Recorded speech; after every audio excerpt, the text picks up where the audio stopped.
صلى الله على سيدي ومولاي يا أبا عبد الله يا غريب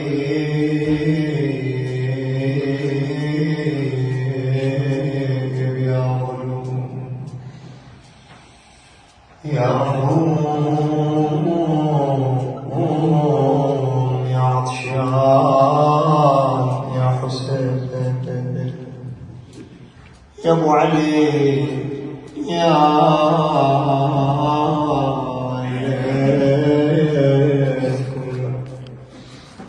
معكم سادتي فنفوز فوزا عظيما يا كوكبا ما كان أبصاره يا أبوي يا كوكبا ما كان أبصاره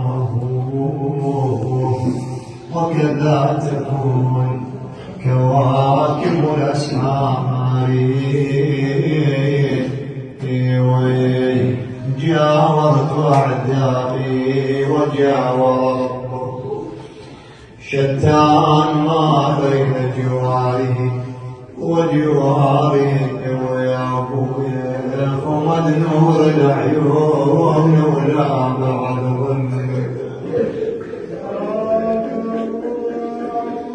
ومد نور العيون ولا بعد ظنه ودروي المذلل بيشود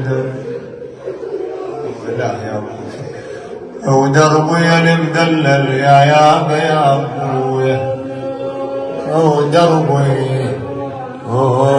ودربي المذلل بيشود النوى وجد الدرب من عمي العيون وليد المذلل خافت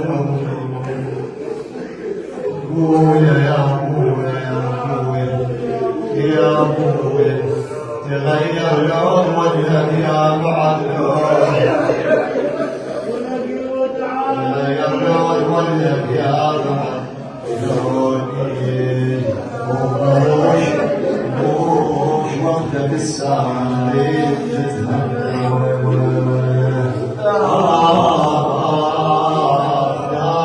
نايم يما نايم يا وليد شلون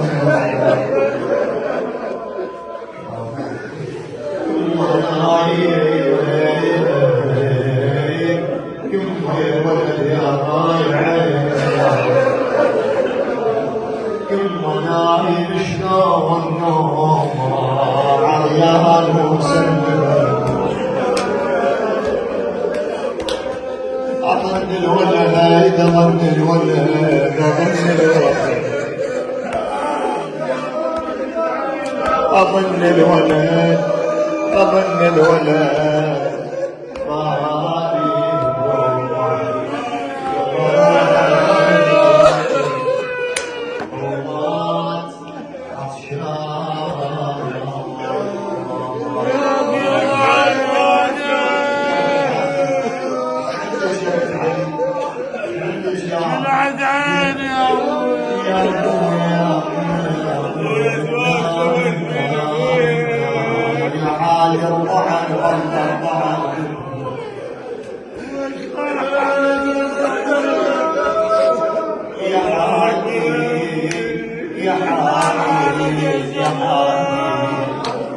يا حاج الطعن بطل الطعن منا تريد ام ولد تتواتر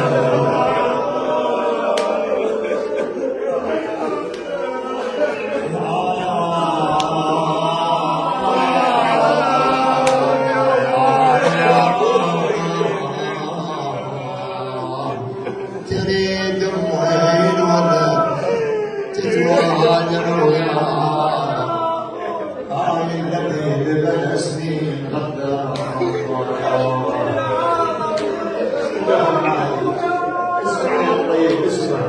قالت إذا ما يوقف الشاه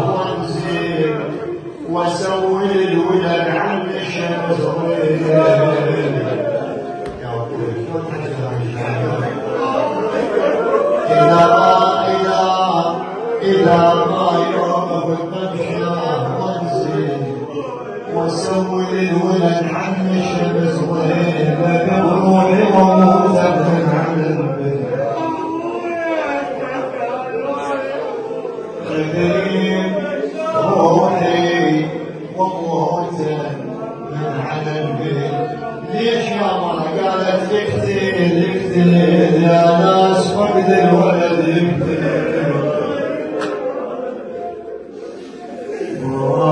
ويا ناس فقد ولد يقتل ويا الغالي كان احباب الروم يموت وقلبه مجروح هيجنا الله بقلوب الحنينة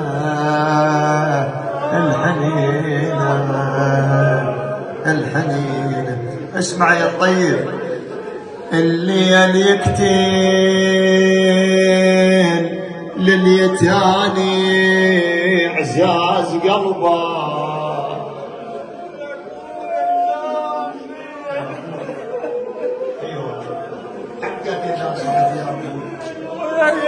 الليل يكتين لليتاني عزاز قلبه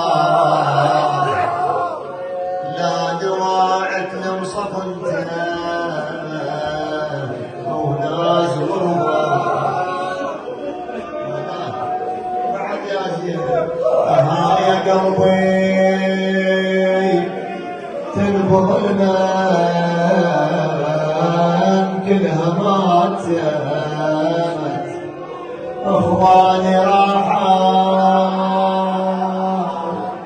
والمحنة كلها راحت قالت ما يضلون ليش اللي نحبهم ما يضلون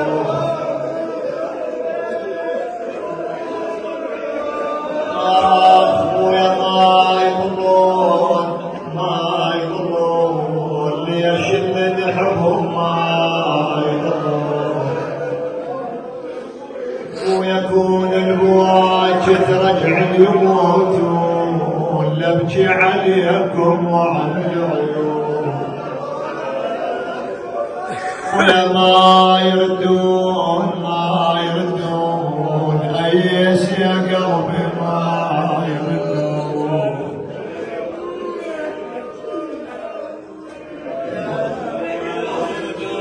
شوف الشباب تبكي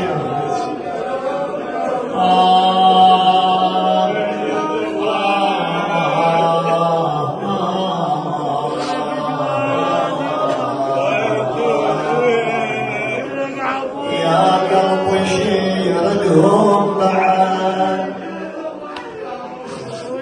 يا قلبي شيردهم بعد يمتع لحالي حنون هو انت عود عن بشير ما عند عيون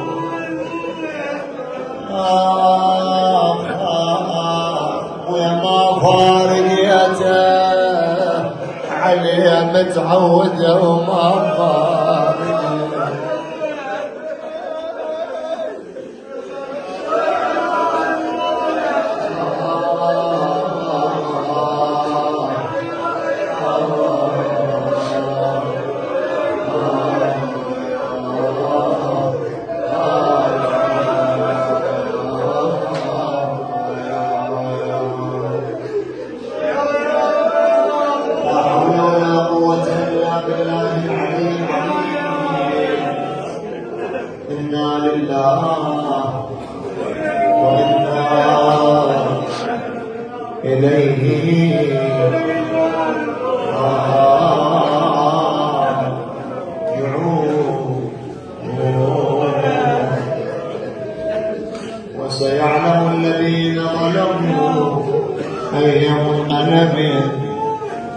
الغالبون والعاقبة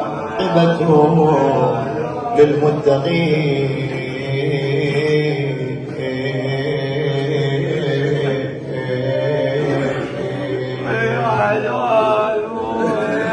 أعوذ بالله من الشيطان الرجيم. الذين إذا أصابتهم مصيبة قالوا إنا لله وإنا إليه راجعون. اللهم عجل لوليك الخير والعافية والنصر ببركة الصلاة على محمد وآل محمد.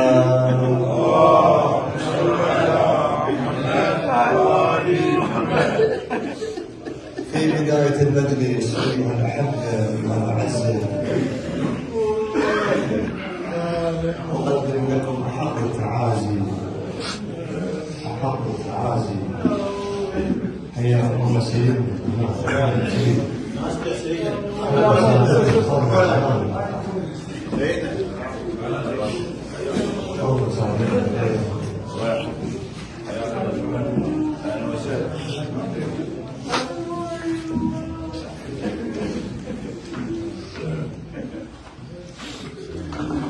عليكم السلام ورحمة الله وبركاته. حياكم الله سعادتنا استريكم. صلوا على محمد وآل محمد. أعيدوها يرحمكم الله. اللهم صل على محمد وآل محمد. بدفع الملام أعلى صوتكم. اللهم صل على محمد وآل محمد. ما أطول عليك، مجلس موعظة إن شاء الله على روح المرحوم الطيب خالد الحسين رحمة الله عليه. الله سبحانه وتعالى أيها الأحبة في هذه الآية يقول الذين إذا أصابتهم مصيبة، يعني المصائب موجودة، يعني ما دامنا بشر لابد أن يصاب بمن. ولهذا قال رب العالمين الذين إذا أصابتهم، يعني المصائب راح تجي. زين المصائب شنو سيدي؟ قال المصائب أنواع، لكن من جملة المصائب أيها الأحبة وأوضح المصائب هي مصيبة الموت. الموت مصيبة أيها الأحبة. ولهذا أهل البيت عليهم السلام قالوا الذين إذا أصابتهم مصيبة، يا مصيبة قالوا إذا أصابهم الموت. الموت مصيبة، يصيبنا ويصيبني وما هو حتى ما صايب الموت.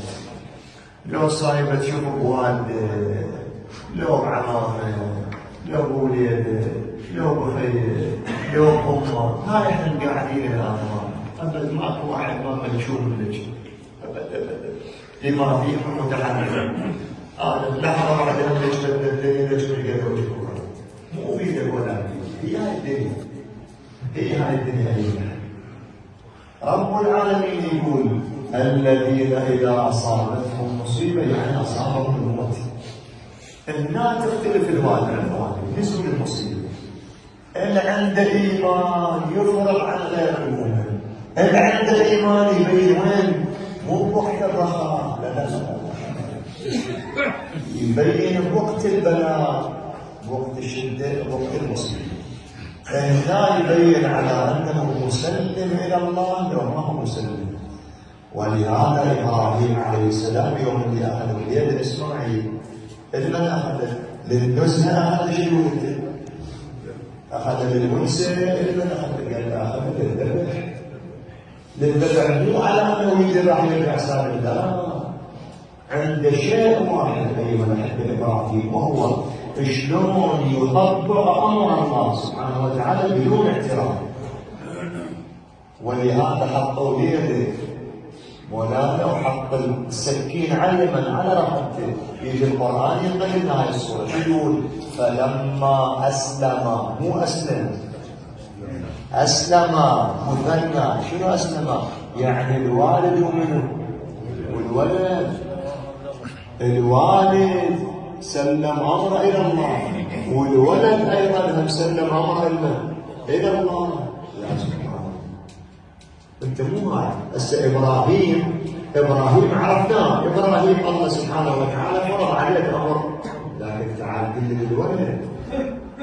الولد عليه أمر. شو يقول الولد ما عليه أمر.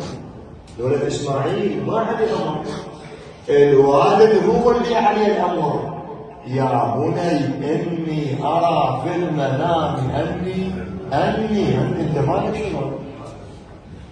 شو عندك يا إسماعيل؟ قال له لا، الناس ستجدني إن شاء أنا وياك ما أترك من الصابرين. يجي القرآن يقول فلما أسلم، من نزل البلاء تبين معدن الإنسان. كان الإنسان مو بالرخاء، والرخاء ما يبين هواي الإنسان. هم البعض يبين، تشوفه بالغنى بالصحة بالمرض نفس الشيء، تشوفه دائما يسلم أمره إلى الله سبحانه وتعالى. فذلك ينمي الطيب. شنو المطلوب يا رب؟ قال المؤمن يختلف عن غير المؤمن. المؤمن إذا نزل البلاء يسلم أمره إلى الله. شنو المطلوب من عندنا يا رب؟ قال المطلوب من عندكم أن تسلمون أمركم إلى الله.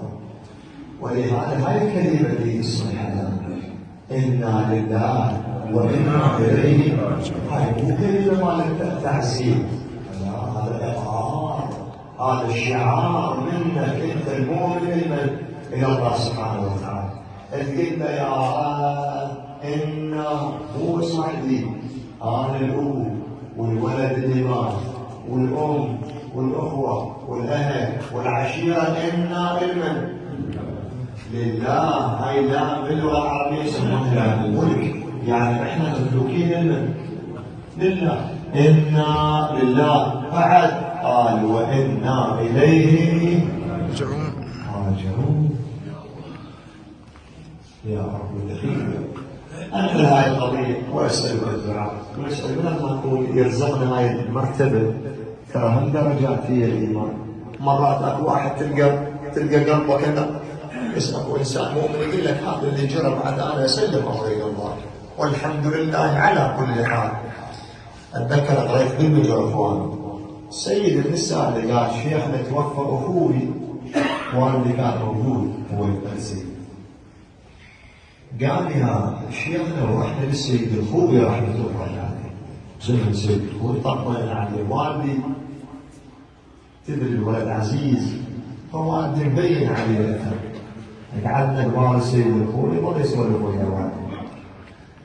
قال لي هيك الوضعية يا سيد، هو اللي توفى وكذا متأثرين. التفت للسيد قال له سيدنا، قال له نعم ولا؟ قال له شنو شغلك انت؟ قال له يا سيد انا شغلي فلاح، عندي ارض وازرع. قال له يا سيد اذا كبر الزرع وتريد تحصده اكو واحد يمنعك؟ انت كفلاح اكو واحد يمنعك يقول لك لا ما تحصد؟ شو تقول له انت؟ شو تقول له؟ تقول له هذا الزرع شنو؟ زرعي، احصد بالليل، احصد بالنهار، احصد العصر، احصد الصبح، كيف؟ ما حد يقول لي. قال له يا سيد احنا زرعنا. قال له يا سيد احنا زرع الله، وما دام زرع الله كيف رب العالمين بعد؟ مو بيدينا. ولذلك الى رحمنا برحمتك الواسعه. عاد احنا بياسه عن الحصد هم ما نقدر يا اخوي. ولذلك الهي اقسم عليك بايام زينه وبامير المؤمنين